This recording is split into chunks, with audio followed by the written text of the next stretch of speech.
Assalamualaikum, semangat pagi Indonesia. Ya, senang sekali saya dapat berjumpa kembali kepada Anda, sahabat HDR TV, sahabat bisnis Anda. Kali ini kita membahas sesuatu yang sangat luar biasa dan ini merupakan kajian yang embun pagi, di mana pembahasan materi saat ini menggelitik banyak orang. Kita ketahui bahwa sekarang ini lagi marak-maraknya investasi, dan ini bukan hanya di Indonesia tapi dunia mengetahui, yaitu cryptocurrency. Nah, Bapak Ibu sekalian sahabat HDR TV, pembahasan tentang cryptocurrency ini sangat luar biasa dan kami mengikuti kajian tersebut. Membahas atau pembicara tentang kajian ini adalah seorang dosen yang luar biasa dari Fakultas Ekonomi UGM, dan beliau salah satu ketua ISMI untuk daerah Sleman. Beliau bernama Bapak Ahmad Akbar Sumanto. Dan Bapak Ibu sekalian, materi ini sangat luar biasa. Kami ingin Anda menyimak dari awal sampai akhir, karena ini merupakan sebuah pencerahan buat Bapak dan Ibu sekalian, karena banyak simpang siur tentang investasi cryptocurrency yang saat ini berkembang di dunia. Dan ini merupakan sebuah kajian tersendiri yang luar biasa, dan mudah-mudahan ini akan berkelanjutan, karena kita ketahui bersama banyak orang yang mengaku menjalankan, bahkan menjadi pelaku bisnis cryptocurrency. Jadi saat ini berkembang di Indonesia, entah sejak kapan, yang jelas cryptocurrency sudah merambah dunia. Bahkan sekarang sudah masuk di pelosok-pelosok masyarakat Indonesia, baik di perkotaan maupun di daerah-daerah. Bahkan sudah mungkin bisa jadi sudah masuk di perkampungan, di desa-desa di Indonesia. Nah, apa itu cryptocurrency? Kita akan bahas secara tuntas dan mudah-mudahan ini bermanfaat. Dan pembahasan ini sangat serius. Mudah-mudahan Anda bisa menyimak dari awal sampai akhir. Dan pada akhirnya kami ingin mengingatkan kembali bahwa ini sebuah kajian rutin, dan mudah-mudahan ini menjadi sebuah wawasan tersendiri buat kita bersama untuk mengetahui tentang investasi-investasi yang ada di Indonesia bahkan dunia. Baik, kita simak. Dan sebelum kita simak Bapak Ibu, kami mengingatkan kembali, jangan lupa subscribe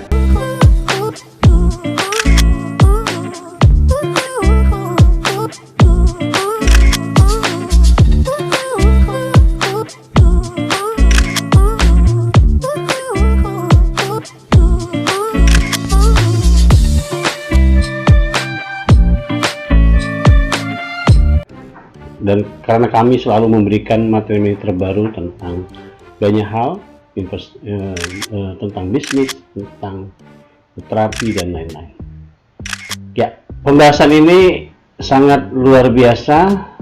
Silakan Anda simak. Judulnya sedikit menggelitik, cryptocurrency dan kuasa oligarki.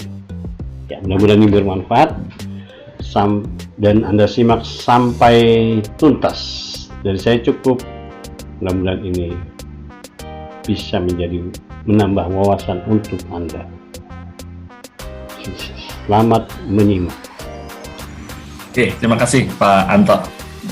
Assalamualaikum warahmatullahi wabarakatuh. Alhamdulillahirrabbilalamin. Wassalatu wassalamu ala asrofil anbiya'i wal mursalin wa ala alihi wa sahbihi ajmain. Asyhadu an la ilaha illallah wahdahu la syarikalah wa asyhadu anna Muhammadan abduhu wa rasuluh. Yang terhormat Profesor Samsul Hadi, guru kami, orang tua kami, yang kami hormati Pak Anto, senior kami, guru kami juga, Pak Leli, Pak Anto, kemudian dan juga Bapak sekalian yang lain, guru-guru kami, senior-senior kami di sini.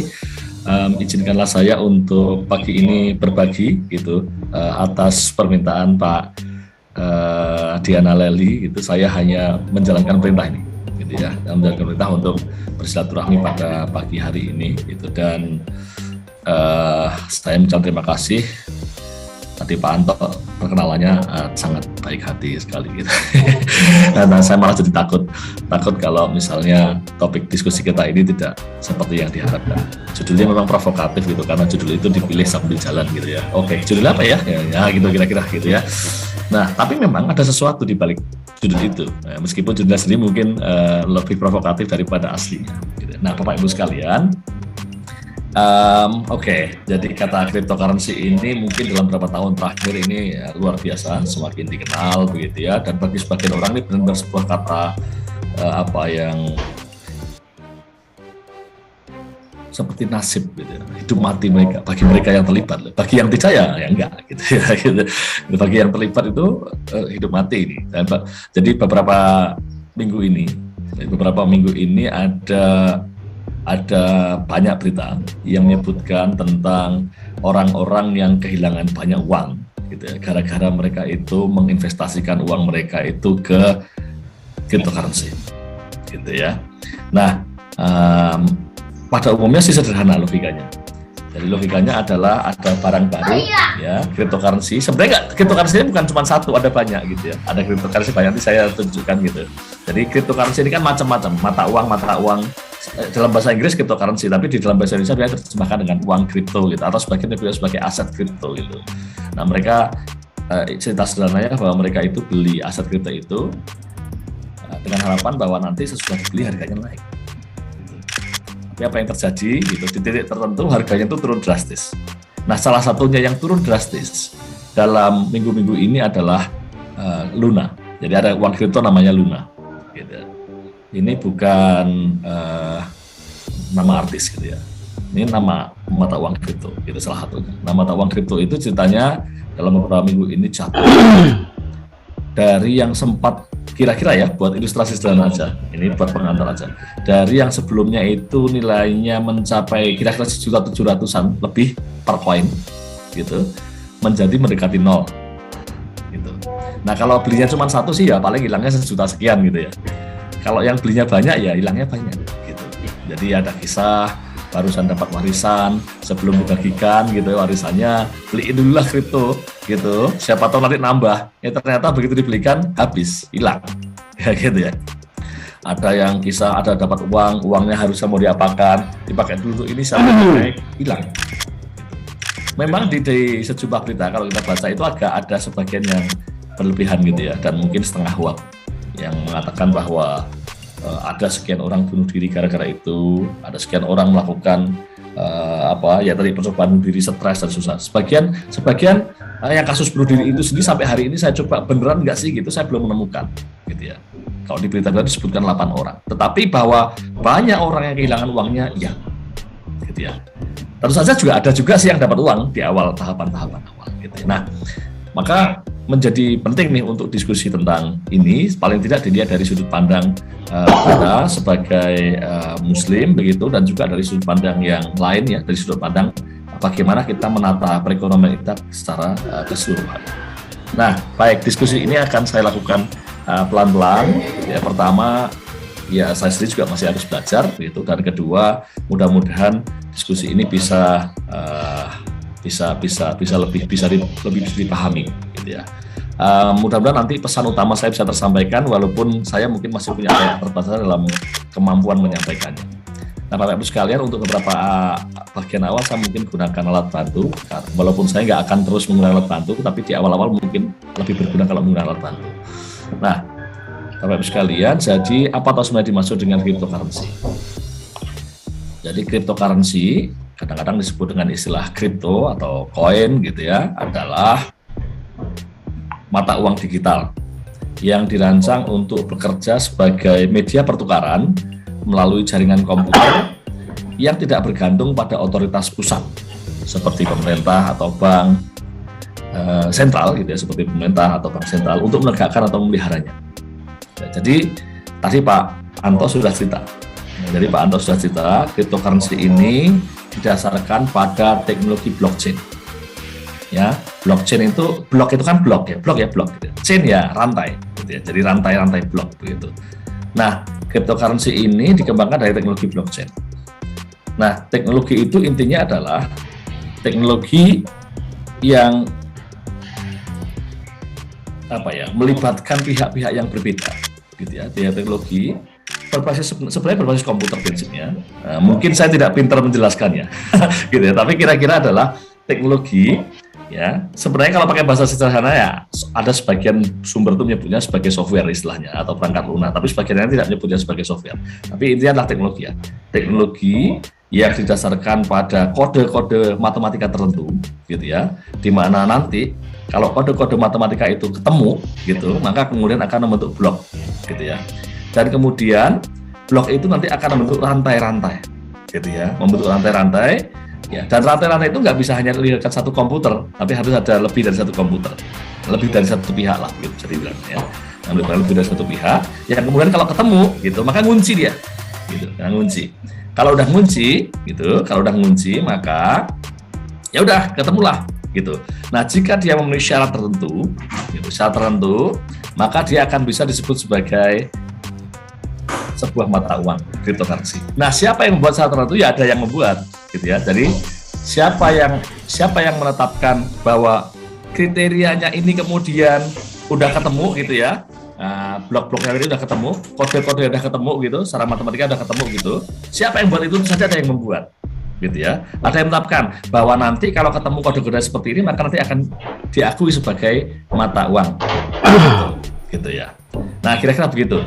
Jadi kode-kodenya ini bukan sesuatu yang muncul tiba-tiba, tapi ada orang yang mendefinisikan di awal gitu ya. Nah, ini kata-kata ini saya ulang-ulang karena ini penting, ini krusial dalam cerita kita.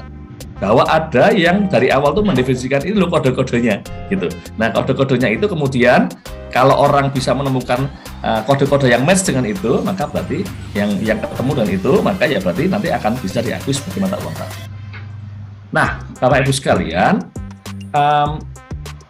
catatan kepemilikan kripto tadi, seperti kata Pak Anto, ini nggak ada barangnya dalam dunia nyata. Ini nggak ada seperti kalau emas, Bapak Ibu sekarang bisa pegang emasnya. Ini nggak seperti kalau punya misalnya perak bisa dipegang. Jadi cryptocurrency ini ya dicatat ya kepemilikannya dalam buku besar digital ya, yang merupakan database terkomputerisasi menggunakan kriptografi yang kuat ya untuk mengamankan catatan transaksi tadi, dan juga untuk mengontrol pembuatan koin tambahan. Nah, dalam hal ini hal yang sering dipopulerkan, dikedepankan oleh para pendukung cryptocurrency adalah bahwa catatan ini semuanya itu bersifat terbuka. Terbuka dalam artian bahwa begitu dia ketemu antara kode-kode itu, lalu kemudian terjadi diakui sebagai cryptocurrency gitu ya, lalu kemudian digunakan dalam transaksi dan seterusnya, semuanya itu ya alirannya itu tercatat gitu dan nggak bisa dihapus. Karena begitu dia sudah ada gitu jejaknya itu, jejak digitalnya itu langsung terbaca oleh siapapun gitu. Jejaknya dibaca, tapi saya harus kasih tanda bintang di sini. Orangnya siapa nggak tahu gitu ya.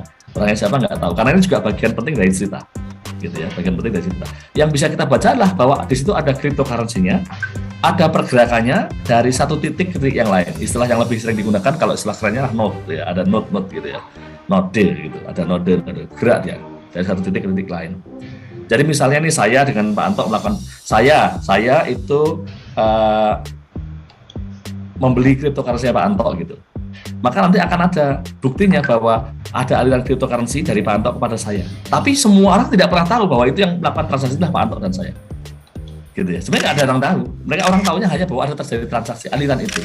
Nah, kemudian pakai apa? Di sana ada kode-kode. Ada kode-kode, jadi bukan nama Pak Anto gitu, bukan nama Akbar, bukan, tapi ada kode-kode tertentu di dalam komputer itu ya, yang kemudian dari situ bisa dilihat pergerakannya, tetapi orangnya siapa anonim gitu ya, anonim, semuanya serba anonim. Nah, baik ya. Jadi kalau misalnya, sayangnya saya tidak mencantumkan gambarnya di sini, tapi kalau Bapak Ibu sekalian cari di internet banyak gambarnya. Contoh gambar prosesnya itu apa itu? Jadi ketika satu transaksi itu dilakukan, maka transaksi itu akan di broadcast, ada petik ya, disebarkan sehingga semua orang tahu. Lalu kemudian ketika disebarkan, maka transaksi itu akan ditambahkan dalam blok, gitu ya. Lalu kemudian penambahan blok tadi itu akan diumumkan. Jadi yang diumumkan adalah petik ya, semua orang komputernya akan di semua jaringan itu akan tahu. Lalu kemudian susunan blok yang berubah tadi itu akan tahu, gitu kan, seterusnya. Ya, dan kira-kira begitulah Bapak Ibu sekalian. Oke, tapi saya pribadi gitu ya, poin utama saya bukan pada bagian teknis ini. Bagian teknis ini sebenarnya lebih pintar menjelaskan harusnya orang-orang yang memang sudah menguasai dunia teknologi ini. Tapi ini bukan bagian utama cerita saya. Sehingga mohon maaf kalau mungkin penjelasan saya nggak cukup menjelaskan gitu ya. Nah, oke. Bapak Ibu sekalian gitu ya. Nah, jadi cryptocurrency ini kan sekali lagi nggak cuma satu nih. Nah, maka kemudian kapan sih sebuah rantai, ya, katakanlah kapan sih sebuah blok-blok ya, sebuah rantai blok tadi itu bisa dikatakan sebagai cryptocurrency. Nah, ini menurut salah satu sumber, ada tokoh namanya Jan Larsky. Jan Larsky mengatakan ada 6 kondisi atau 6 syarat supaya sebuah blockchain tadi itu, rangkaian blok-blok tadi itu bisa diakui sebagai cryptocurrency. Ya. Jadi di situ bahwa tadi blok-blok tadi itu membentuk sistem di mana sistemnya pertama ya, blok-blok tadi itu membentuk sistem di mana sistem itu tidak memerlukan otoritas pusat. Maksudnya nggak ada yang ngatur tunggal gitu, tidak ada yang ngatur tunggal. Termasuk pemerintah gitu. Satu. Kedua, sistem tadi itu menyimpan ikhtisar unit cryptocurrency dan kepemilikannya. Jadi tercatat, semua tercatat gitu.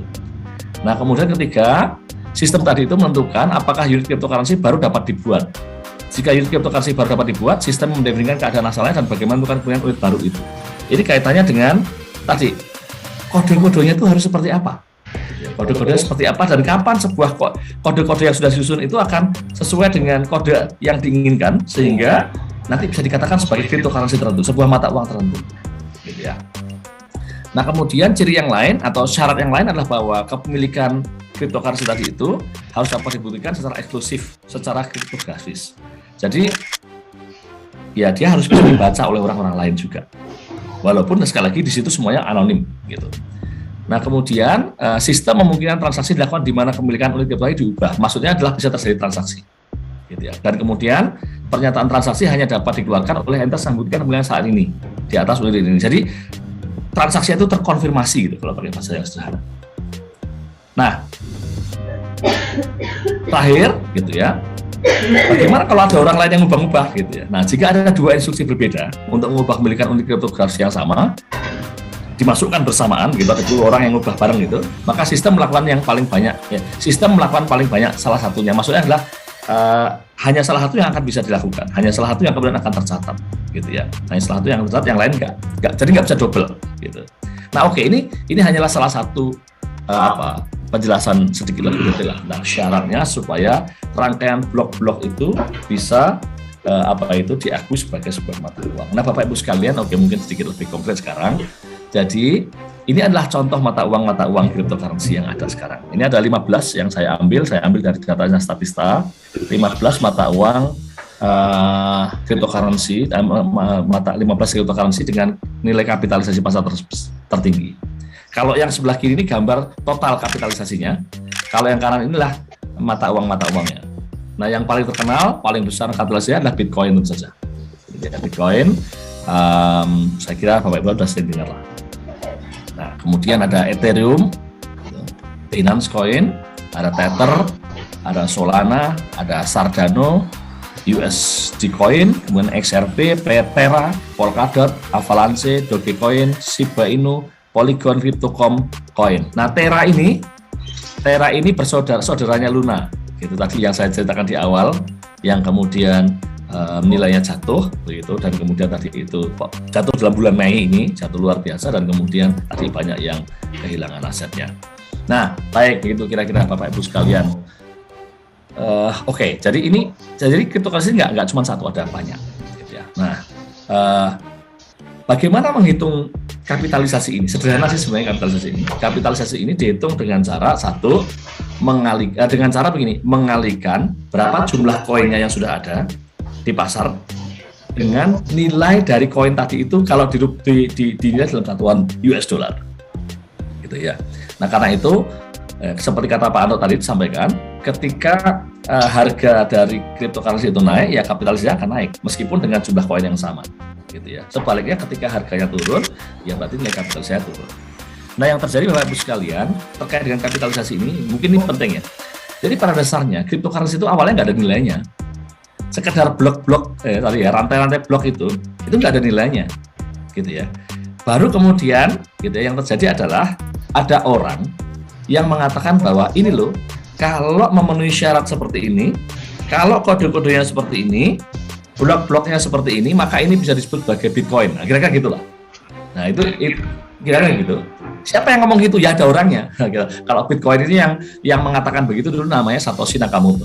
Satoshi Nakamoto itu siapa sampai hari ini nggak tahu, karena itu sebenarnya tokoh anonim. Gitu ya. Apakah ada satu orang atau kalau dia banyak orang, satu perusahaan, kita nggak pernah tahu. Sampai hari ini nggak terjawab. Meskipun ada banyak rumor, tapi nggak ada bukti yang kuat bahwa itu sebenarnya siapa. Jadi Anda tahu yang terjadi pada tahun 2008 itu dulu terjadi global economic crisis, global financial crisis di Amerika. Jadi terjadi krisis lah di Amerika. Waktu itu krisis keuangan di mana banyak lembaga keuangan tutup. Lalu di tengah situasi seperti itu, ya muncullah pesan di internet, kira-kira begitulah kalau pakai bahasa sederhana. Muncul pesan di internet, pesan itu dikirimkan oleh tokoh namanya Satoshi Nakamoto dalam bentuk sebuah buku, gitu ya. Sebuah buku ya kalau pakai bahasa sederhana kita di PDF kan kalau disebar gitulah kira-kira. Nah, isinya apa? Isinya sebuah pernyataan ini tentang Bitcoin, gitu. Ini loh, ada barang yang namanya Bitcoin. Bitcoin ini dibuat dari kode-kode semacam tadi itu, gitu ya. Kemudian itu membentuk blok-blok, rantai-rantai blok begitu. Dan ini kalau kamu mengembangkan begini, dan ini ke depan bisa menjadi mata uang, kelebihannya adalah begini. Begininya apa nanti saya jelaskan sesudah ini. Nah, gitu ya. Nah, kelebihannya begini. Silahkan kamu ikutin. Dan ini nanti bisa ditransaksikan. Siapa itu orang yang nggak pernah tahu kita? Gitu. Tapi yang jelas bahwa kemunculan cryptocurrency pertama, yaitu Bitcoin itu bisa dibilang di masa-masa baru saja sesudah krisis. Kenapa saya ini perlu tegaskan? Nanti ada jalan ceritanya. Gitu, ada jalan ceritanya. Baik, gitu ya kira-kira. Nah, jadi ada orang yang harus menetapkan dulu, karena kalau enggak ya nggak bisa. Kalau di Indonesia yang mencoba menetapkan ini kan kemarin Anang dan Asanti. Ya, mereka membuat koin namanya ASIC. Gitu. Artinya apa? Ketika mereka memunculkan namanya ASIC itu, ASIX gitu, ASIC gitu. Itu kan mereka yang menetapkan bahwa nanti kalau mau menjadi cryptocurrency yang bernama ASIC itu syaratnya harus kodenya begini gitu. Atau mungkin kemarin siapa yang Wirda Mansur itu juga mencoba membuat itu kan gitu. Nah, apa yang dilakukan oleh orang-orang yang membuat pertama kali ini? Mereka membuat. Begitu mereka membuat, mereka akan lepas ke pasar. Ayo siapa yang mau beli? Gitu. Nah, waktu itu sebenarnya nggak ada nilainya. Bisa dibilang nilainya ketika diproduksi pertama kali 0 itu. Kalau misalnya ya semua orang mengatakan nggak, saya nggak mau beli gitu, ya nggak ada nilainya dia. Gitu. Ya, jadi misalnya saya iseng-iseng nih membuat cryptocurrency begitu, cryptocurrency namanya Akbar gitu. Lalu kemudian saya keluarkan gitu, dan semua orang tidak percaya dengan saya, ya nggak ada nilainya, udah itu hilang aja gitu. Nah, tetapi kalau ada orang yang percaya bahwa nilainya ini akan naik nanti, biasanya yang terjadi begitu.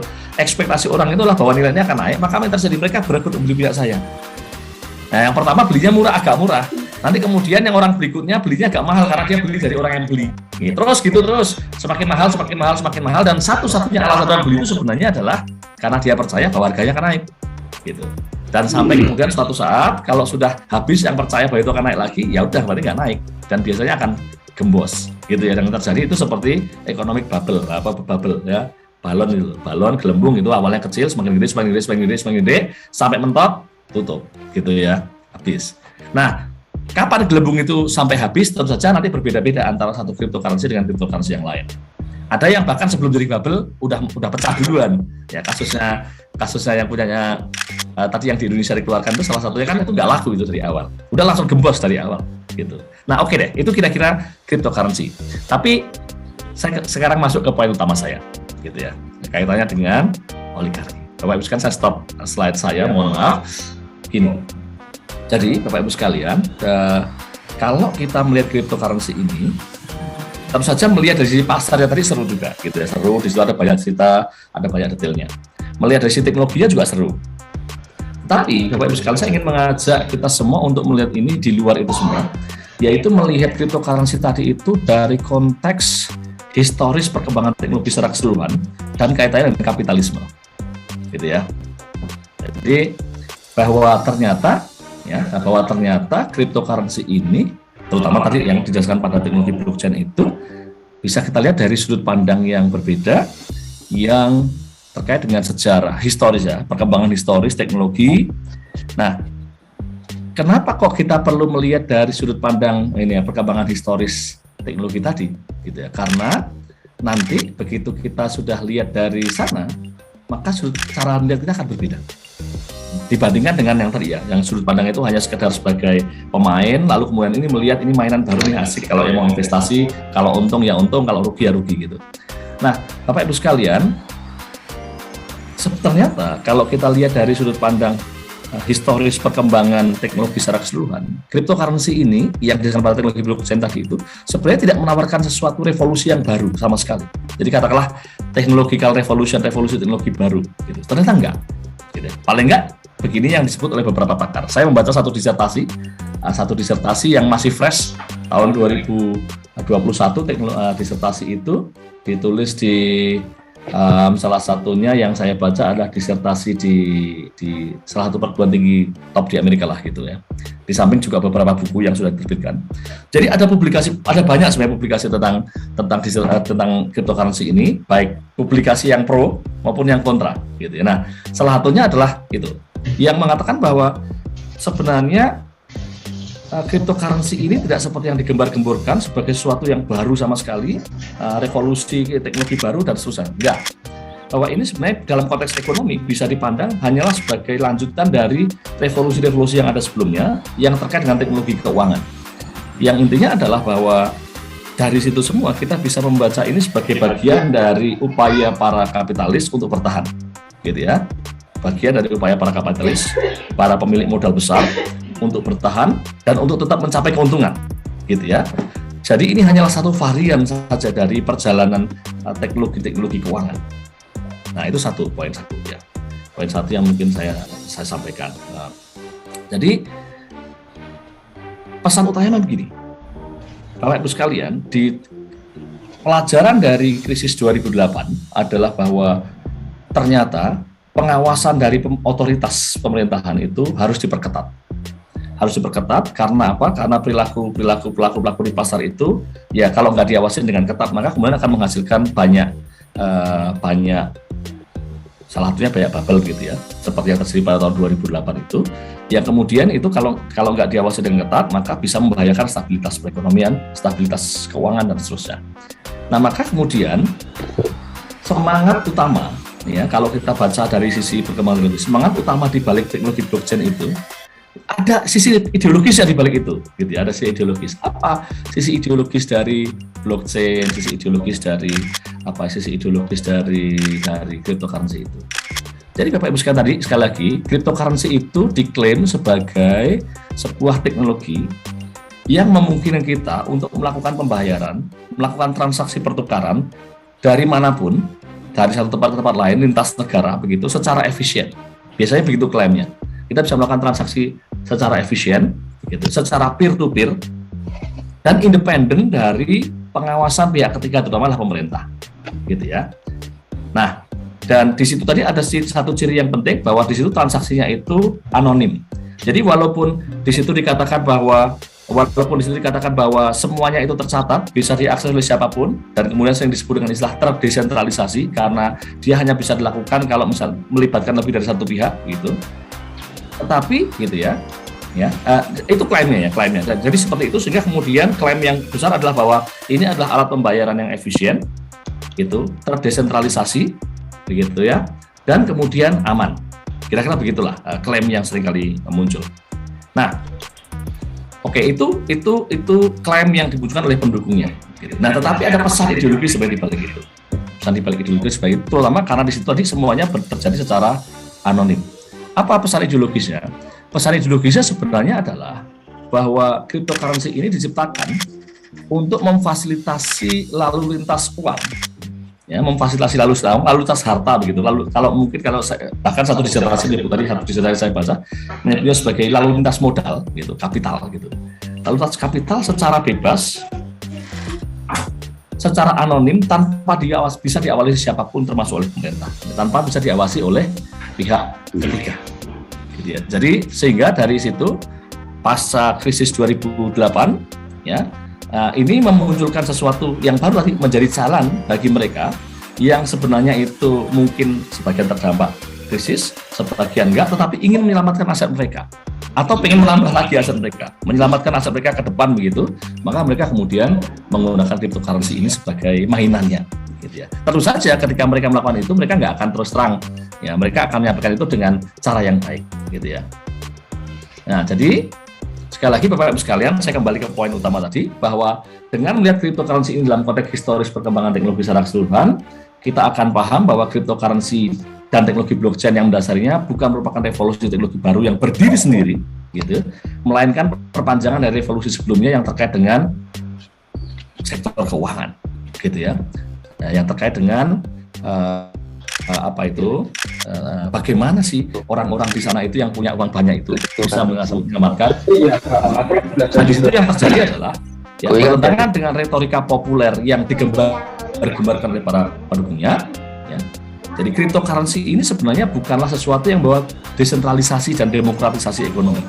Yang terjadi adalah, ya, ini kalau dari salah satu sumber yang saya kutip langsung nih, saya terjemahkan dari kutip langsung, cryptocurrency hanyalah jubah baru dari dewa-dewa lama yang mewakili dorongan lebih lanjut untuk memprivatisasi harta, gitu, memprivatisasi dan mempreteli aktivitas ekonomi sehingga bebas dari pengawasan pihak ketiga. Dan yang dimaksudkan pihak ketiga di situ adalah pemerintah sebenarnya, gitu, dari otoritas. Gitu. Nah, kira-kira begitulah. Ya, jadi semuanya kemudian menjadi anonim, gitu. Kemudian bisa melakukan transaksi secara bebas, anonim, kita tanpa diketahui siapapun, gitu. Nah, dan itu berbeda dengan apa yang digembar-gemborkan, karena selama ini yang sering digembar-gemborkan adalah bahwa satu, ini adalah sesuatu yang tadi efisien, kemudian kedua terdesentralisasi, melibatkan banyak orang, tidak ada otoritas tunggal, gitu ya, dan kedua gitu, dan ketiga aman, gitu ya. Ya, jadi kira-kira semacam tadi. Jadi Bapak Ibu sekalian, ini kita lihat ke sana. Jadi yang lain-lain tadi itu, cerita-cerita tentang yang lain-lain itu sebenarnya hanya bunga-bunga saja dari itu semua. Nah, dalam hal ini, ya, nanti kita bisa membaca cryptocurrency yang berbasis blockchain tadi itu sebenarnya sebagai bagian dari memperkuat kekuasaan beberapa orang, gitu ya. Saya menyebutnya beberapa orang yang paling kaya, gitu ya. Memperkuat kekuasaan orang yang paling kaya secara ekonomi, para kapitalis besar, gitu ya. Jadi ini bagian dari upaya mereka untuk mempertahankan posisi mereka sebenarnya, mempertahankan posisi mereka dalam perekonomian begitu. Kalaupun ada sebagian orang yang beruntung, gitu ya, di tengah itu semua ada sebagian orang yang beruntung. Nah, mereka beruntung mendapatkan misalnya ya pernah beli murah dapat harga mahal, ada sebagian yang begitu. Itu hanya sebagian orang aja yang ya mereka bagian dari permainan lah begitu. Ya, jadi kira-kira begitu Bapak Ibu sekalian. Mungkin sekadar menyebut aja ya, meskipun ini konteksnya bukan cryptocurrency tapi polanya mirip. Segera menyebut, mungkin Bapak Ibu sekalian pernah mendengar ada salah satu mahasiswa dari Semarang yang tiba-tiba kaya bisa menjual NFT. NFT itu bukan cryptocurrency sebenarnya. Tapi nggak apa-apa lah. Saya hanya menyebutkan ini, saya hanya untuk berikan ilustrasi saja. Jadi kalau ada satu mahasiswa di Indonesia, di Semarang, dikatakan dia dapat 1, sekian miliar dari penjualan NFT, yang itu mirip-mirip polanya dengan cryptocurrency, walaupun dia bukan cryptocurrency. Dan kemudian di situ dikatakan luar biasa susah, padahal dia, mohon maaf gitu ya, dengan karakteristik yang mungkin tidak menarik begitu. Itu bagi saya itu hanya bunga-bunga saja untuk menarik minat. Oh, ada ya anak kayak gini nih ya, ternyata dia laris dapat duit banyak. Nah, apa pesan utamanya sebenarnya ingin disampaikan kepada orang lain? Ya, yang lain ayo ikut-ikutan, belilah kemudian dari cryptocurrency ini, masuklah ke dalamnya itu, dan kemudian semakin banyak uang masuk ke situ, maka tentu saja mereka tadi yang ada di balik ini semua akan bisa berpotensi dapat uang lebih banyak. Nah, kira-kira begitulah ya. Itu kan kenapa kok yang dipilih malah yang mohon maaf, nanti silakan di Google sendiri yang apa Ghazali Everyday, silakan di Google sendiri. Nanti cerita-ceritanya kan arahnya adalah seseorang biasa, kayaknya biasa aja, tidak dan seterusnya, lalu kemudian tiba-tiba dapat uang banyak dari ini gitu. Kira-kira kan pesannya sebenarnya pesan marketingnya adalah bahwa ayo yang lain pada ikut-ikutan. Nah, dan itu sekali lagi Bapak Ibu sekalian, sekedar menguatkan mereka-mereka yang memang sudah besar di batu, gitu ya, menguatkan itu. Nah, Bapak Ibu sekalian, itulah yang terjadi. Jadi cryptocurrency ini menjadi jalan untuk menguatkan posisi dari orang-orang yang sudah besar di balik itu, dalam mereka bisa mengayuh lebih banyak dalam perekonomian. Diawasi oleh otoritas ketiga, terutama pihak ketiga, terutama otoritas pemerintah. Nah, Bapak Ibu sekalian, lalu apa kaitannya dengan oligarki? Gitu ya, apa kaitannya dengan oligarki? Nah, sebenarnya dalam pengertian yang ketat ya, oligarki kan satu bentuk pemerintahan di mana hanya ada beberapa orang, ya, satu bentuk pemerintahan di mana ada beberapa orang yang menentukan, yang dominan, ya, di dalam pemerintahan itu. Gitu ya. Tetapi di situ oligarki yang dimaksud biasanya kan langsung oligarki dalam artian pemerintahnya. Gitu. Kalau di Indonesia misalnya yang dibayangkan selama ini kan oligarki itulah ada presidennya, tapi sebenarnya presiden itu sebenarnya dikendalikan oleh beberapa orang aja di baliknya. Gitu. Oligarki dalam artian semacam itu. Nah, oligarki yang kita maksud di dalam diskusi kita hari ini tidak persis sama seperti itu. Tapi oligarki yang dimaksud di dalam sini adalah bahwa di sana ada governance ekonomi yang dikendalikan oleh beberapa orang aja, gitu ya. Ada governance dalam perekonomian yang dikendalikan oleh beberapa orang aja, dan kira-kira adalah bahwa seandainya cryptocurrency ini betul menjadi seperti namanya ya, menjadi mata uang beneran, maka itu akan benar-benar menguatkan dominasi beberapa orang besar di dalam perekonomian yang akan menjadi pengendali semuanya. Saya kan Bapak Ibu sekalian, nama awalnya memang ini nama awalnya kan ini dibuat dari mata uang, gitu ya. Jadi cryptocurrency itu kan mata uang kripto, gitu ya. Nah, kalau itu betul-betul menjadi mata uang, gitu ya, dan itu betul-betul menjadi mata uang, maka Anda bisa bayangkan bahwa ada beberapa orang kaya, beberapa orang yang kemudian bisa menentukan ini loh yang disebut sebagai uang, gitu ya. Inilah yang disebut sebagai uang, dan itu mengambil alih peran yang selama ini dimainkan oleh bank-bank sentral itu, gitu ya. Ini loh yang namanya uang, dan mereka akan mengambil itu. Kenapa? Memang cryptocurrency ini banyak kelebihan dibandingkan uang kertas, gitu ya. Nah, mereka akan mengambil alih itu, dan bagaimana mereka mengambil alih itu? Ya tadi, ketika semakin banyak orang percaya, semakin banyak orang menggunakan mata uang mereka, maka semakin banyak mereka bisa menetapkan itu. Nah, ini beda dengan sekedar dompet digital atau apa, itu beda. Kalau dompet digital langsung cuma mindahin rupiah ke dalam dompet digital. Kalau ini enggak. Bayangkan ada orang yang berhak mengatakan kalau kodenya begini, maka dia jadi uang. Gitu. Nah, kalau saya bisa menetapkan itu, kan artinya saya yang nggak punya apa-apa tiba-tiba menjadi kaya hanya dengan mengatakan, tentu saja nggak hanya dengan ya, tapi saya ilustrasikan lebih ekstrim gitu, hanya dengan mengatakan bahwa kode sebuah uang itulah begini, kode-kodenya. Kalau dia memenuhi syarat ini, maka dia menjadi uang. Gitu ya. Nah, dan maka yang terjadi adalah mereka yang bisa berada pada posisi ini akan menjadi orang yang super kaya. Gitu ya, super kaya hanya dengan tadi itu dia bisa menciptakan sesuatu yang kemudian dipercaya. Nah, persoalannya adalah untuk proses dipercaya itu tentu saja di sana ada proses juga. Nah, ada proses di mana salah satunya adalah memperkenalkan produk itu, kemudian kelihatan laku, harganya naik, dan kemudian orang lain ikut percaya. Semakin banyak yang percaya, semakin banyak yang menggunakan, maka kemudian dia akan benar menjadi mata uang. Nah, oke. Jadi yang saya maksud dengan cryptocurrency dan kuasa oligarki di situ adalah oligarki dalam artian oligarki ekonomi yang semacam ini. Itu luar biasa, gitu ya, luar biasa. Nah, jadi Bapak Ibu sekalian, sebenarnya yang terjadi di situ pada konteks tadi cryptocurrency itu, kalau menggunakan istilah yang mungkin agak formal gitu ya, to create something out of thin air gitu ya, untuk menciptakan sesuatu dari sesuatu yang nggak ada nilainya sama sekali. Menciptakan sesuatu yang tadi nggak ada nilai sama sekali menjadi sesuatu yang ada nilainya, dan kemudian dipercaya orang bahwa itu punya nilai, dan kemudian ya yang bisa kita itu nanti akan punya menjadi kaya gitu ya, kira-kira begitulah ya yang terjadi.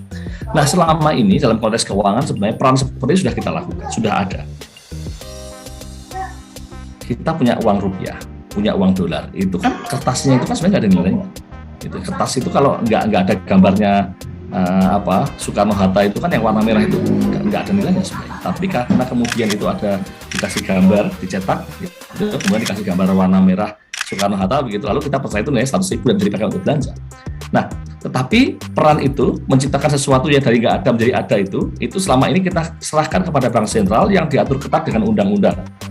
Yang kalau misalnya perlu, itu orangnya itu Ya misalnya gubernur bank sentral yang dipilih itu kalau misalnya terjadi apa-apa bisa dimasuk penjara dan seterusnya. Tapi intinya adalah semuanya dalam kontrol kita sendiri melalui media demokrasi, di mana kita punya pemerintah menciptakan undang-undang bersama DPR, lalu kemudian undang-undang itu menetapkan bahwa ini loh kalau namanya rupiah di Indonesia berlaku.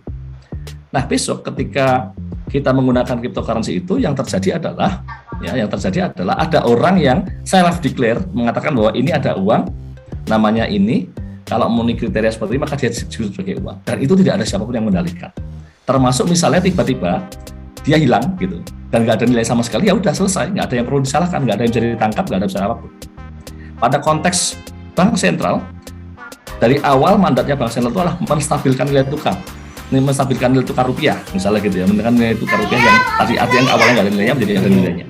Nah itu baik terhadap barang maupun terhadap mata uang lain. Tapi pada konteks cryptocurrency, orang yang buat cryptocurrency tidak punya mandat apapun, tidak diberi kewajiban apapun untuk menjaganya semacam itu, karena semuanya terserah pada mekanisme pasar.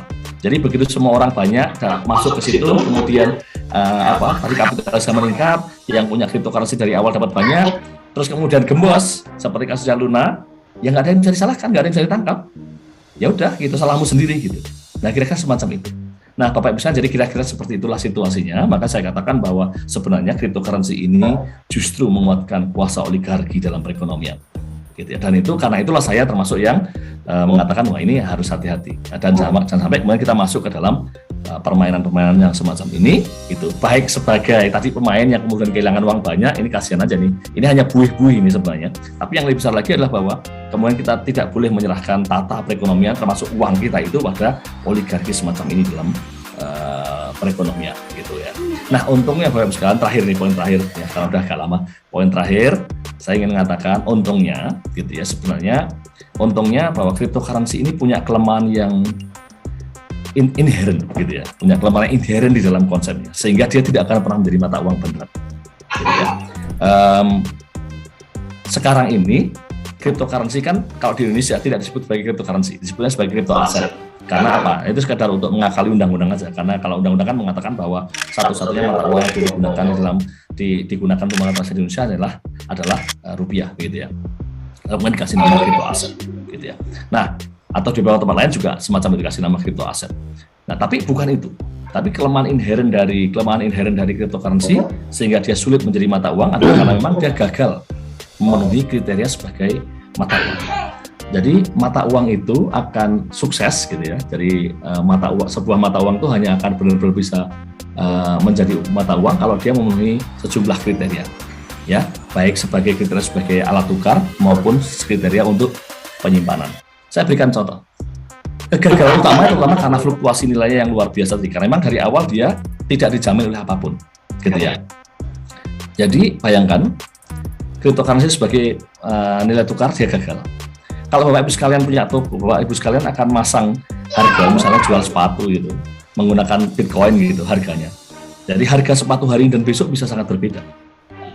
Misalnya harga sepatu adalah 100 Bitcoin, besok udah berubah drastis. Besok udah berubah drastis lagi dan seterusnya begitu. Maka secara inherent dia tidak mungkin menjadi mata uang beneran dalam dunia nyata. Gitu. Itu satu, gitu ya. Satu. Kedua, sebagai penyimpan nilai juga begitu.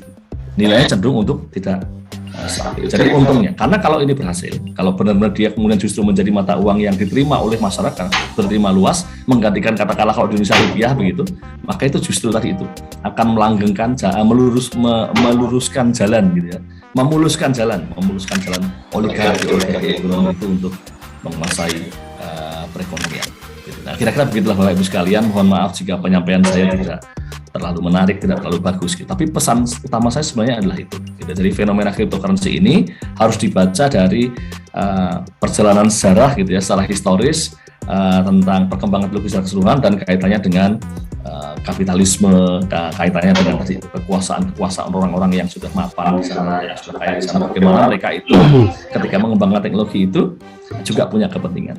Jadi kalau mungkin dengan bahasa lain yang tadi belum disebutkan, jangan membaca cryptocurrency ini dari ruang kosong, gitu, tapi bacalah dia dari sebuah perjalanan, gitu, dari perjalanan di mana perjalanan itu tidak lepas dari kepentingan, tidak lepas dari ideologi di baliknya, gitu. Nah, sampai kemudian muncul sekarang cryptocurrency. Saya menyebut dengan agak bercanda kepada seorang teman, kalau kamu, karena tadinya dia sangat antusias pengen membangun cryptocurrency dan bahkan kemudian termasuk Pak Anto ya, beberapa teman yang kemudian membawa diskusi cryptocurrency pada konteks ekonomi Islam, kira-kira ginilah dengan membayar zakat pakai cryptocurrency gitu ya, atau membayar wakaf pakai cryptocurrency gitu. Terus saya bilang kepada dia yang tadinya sangat antusias gitu ketika ketemu dengan saya, Pak, ini kalau kita mengembangkan atau saya nulis ini ya, pengembangan zakat atau wakaf dengan cryptocurrency atau ini wakaf uang, kan sekarang ada wakaf uang gitu, wakaf uang menggunakan semacam cryptocurrency.